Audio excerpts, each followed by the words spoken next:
Welcome back to another technical video. Today, I'll be going through your question, answering it, and hopefully finding that solution you're looking for. Guys, remember to stay just a little bit crazy, just like me, and hopefully you work through to that resolution. Now, let's continue on.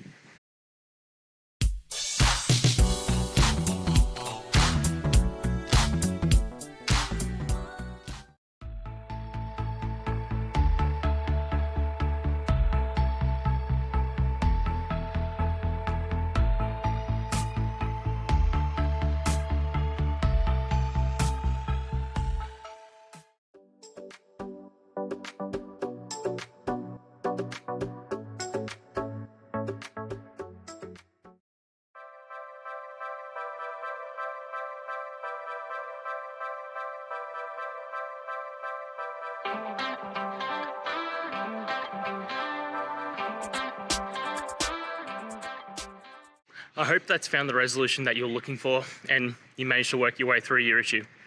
Please, if it did help, hit subscribe. I'd really appreciate it. And until the next technical time you need help, have a good one.